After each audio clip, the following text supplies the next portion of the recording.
Playing GTA games in high FPS isn't always the best. Check out these clips to see what I'm talking about. Like literally it's impossible. It's taking forever to reverse. This is not even me doing it on purpose or anything. I'm even gonna get busted by a cop. I can't even escape. I can't even drive forward, to be honest. Like what? Currently I'm doing a Q&A video. Go check that out. Ask some questions if you have any. But anyways, let's jump straight into the video. Alright, so starting with Vice City. To test this, let's just go ahead and turn off the frame limiter first. And then let's just start a new game to actually try it out. I poked my head out of the gutter for one freaking I mean, second. already I can I can in kind my of face. tell the game Go is get some a little sleep. bit broken.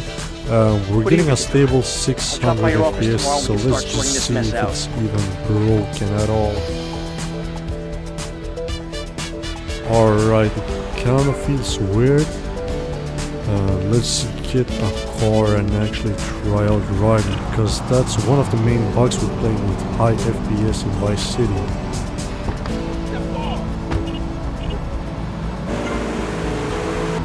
Oh my god, already I can tell that even doing basic things like turning is almost impossible. And something I realized is that the car is braking so fast, and like look, I can't even reverse. What is going on? Yeah, of course I'm gonna crash into this guy when I can't even make a simple right turn. So for example, let's say I just accidentally crashed over here. Oh no, wait, I accidentally crashed. Never mind, let's just try to reverse. Oh wait, it's impossible with high FPS. Well, I guess we'll just have to take another car then. This blue car over here looks nice. Oh, yeah, I almost forgot I can't reverse. Let's try to test it out. Like literally it's impossible. It's taking forever to reverse. This is not even me doing it on purpose or anything.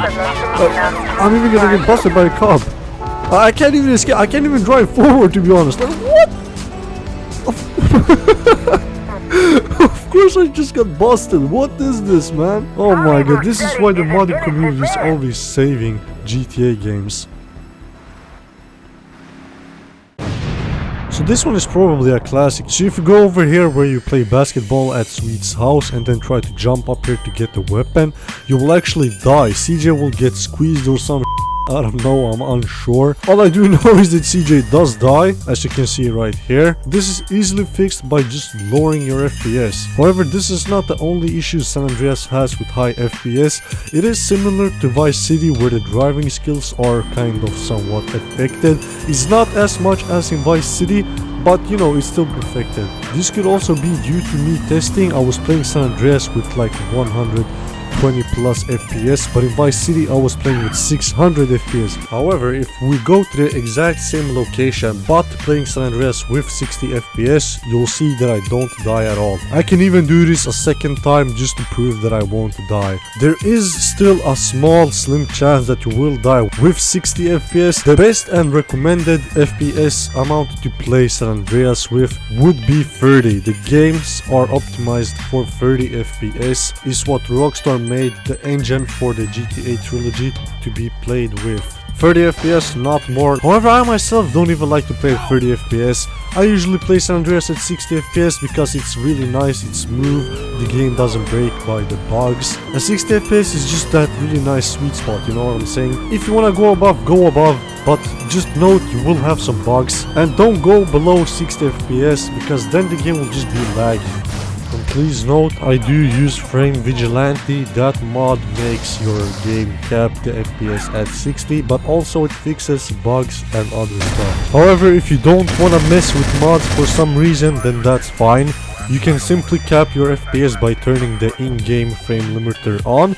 However, if you only use the in-game frame limiter, it will limit it to 30 FPS, probably like 25. I said 30 because that's if you use the silent patch. If you do not use it, then it will be probably even lower. So now let's get in my modded Vice City game. Of course, like I said previously, you don't have to mod your game unless you don't want to. You can just turn on the frame limiter that's in the in-game settings. However, I like my game modded, so that's what I'm gonna use. I poked my head out of the gutter for And already one I can tell my game is freaking looking second way and paid better shovel than the shit in my unmodded face. version Go get some with sleep. 600 FPS, because What do now you I do? only have 60 Drop by FPS, your which is office tomorrow 10 when you start times sorting this less. mess out. And the game is feeling way better now, I guess. Even though it isn't that smooth with my 600 FPS, it still feels great and kind of better. So let's try to drive the car again and see if it's any better. And wow, I can actually reverse now, that's awesome. And again, I have to say, this is not due to the mods. The only thing my mod is doing right now is that I can move my camera around. And again, it's limiting my FPS to 60 instead of 30. That's all my mods are doing. But anyways, that's gonna be all for today's video. Thank you all so much for watching. I hope you realize how much FPS does actually impact your game. Not only by how smooth it feels, but also how the gameplay is. Remember, I'm doing a Q&A right now. Make sure to go ask some questions if you have any. With all this being said, I wish you all the best and have a great day.